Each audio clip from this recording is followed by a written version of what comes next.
வணக்கம். விஎஸ் ஜோதிடம்.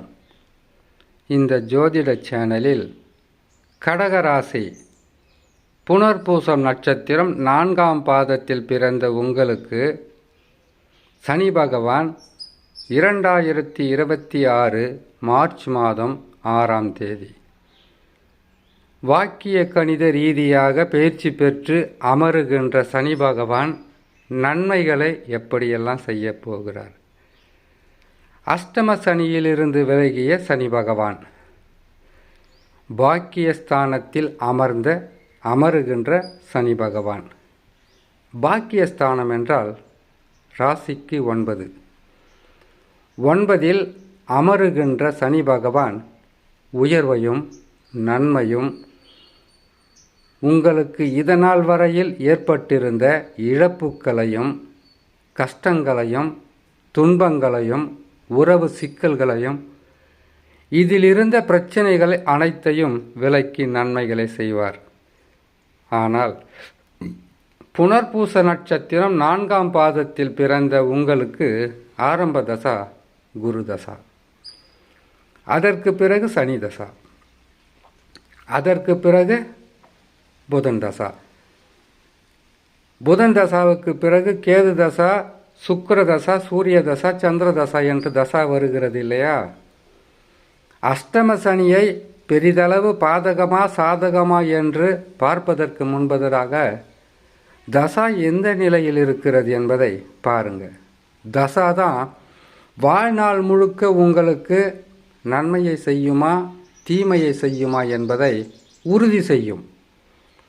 சனி பகவான் அஷ்டம சனியாக வந்தார். அது 12 ராசிக்கு வர்றது தான். அஷ்டமத்தில் சனி பகவான் மட்டுமல்ல, சந்திரனே உங்கள் ராசி அதிபதியே 8இல் வரும்போது 2.25 நாள் படாத பாடுபடுத்திடுவார். 2.25 நாளுக்கு அந்த கதின்னா 2.5 வருஷம் அஷ்டமத்தில் இருந்தார்னா கஷ்டம் கொடுக்காமல் இருந்திருப்பாரா? இப்பொழுது பாக்கியஸ்தானத்தில் அமரும் காலம் என்பது யோகங்களாக இருக்கும், நன்மைகள் நடக்கும், பொருளாதார உயர்வு இருக்கும். இதனால் வரையில் உங்களுடைய நல்ல மனமும் செயலும் மற்றவர்களால் விமர்சனம் செய்யப்பட்டிருக்கலாம். உங்களுடைய வாழ்க்கையில் சோதனைகளும் வேதனைகளும் அதிகமாக வந்து விலகி இருக்கலாம்.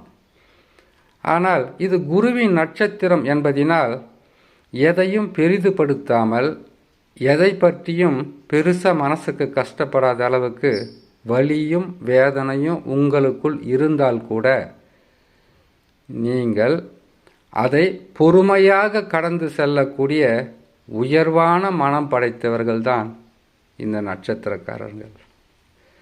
ஆகையால் சனி பகவான் நன்மையை செய்வார். தசா நல்ல நிலையில் இருக்க வேண்டும். கெடு பலன்கள் செய்யும் போது மட்டும் தசா எப்படி இருந்தாலும் பரவாயில்ல, நன்மைகள் செய்யும் போது மட்டும் தசா நல்லா இருக்க வேண்டுமா என்ற கேள்வி வரும். அது அப்படி கிடையாதுங்க. உங்களுக்கு நல்ல தசா நடந்து கொண்டிருந்தால் சனி பகவான் அஷ்டமத்தில் வருகின்ற காலத்தில் கூட காப்பாற்ற முயற்சி செய்திருக்கும் அந்த தசா.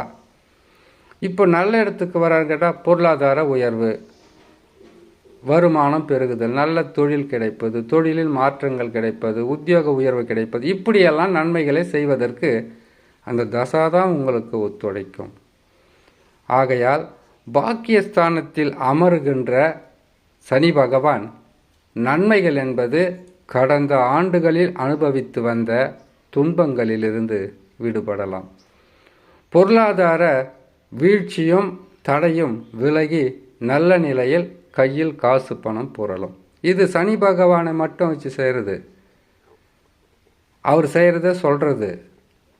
இன்னும் குரு பகவானும் ராகு கேதுவும் பாதகமாக இருக்காங்க. அவர்கள் தவறுகள் செய்தால் சனி பகவான் அதிலிருந்து உங்களை காப்பாற்றுவார், பாதகங்களை குறைப்பார், நல்ல உங்களுக்கு வருமானம் வருவதற்குண்டான வழிகளை காட்டுவார்.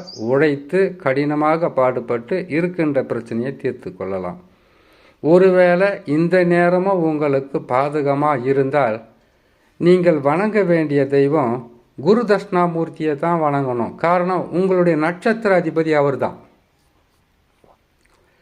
வியாழக்கிழமை தோறும் குரு தட்சிணாமூர்த்தியை வணங்கி மனமுருகி வேண்டி வந்தால் தடைகள் விலகும், வருமானம் பெருகும், நற்பலன்கள் அதிகமாகவே கிடைக்கும் என்று சொல்லி இன்னொரு நல்ல பதிவில் உங்களை நான் சந்திக்கிறேன். நன்றி, வணக்கம்.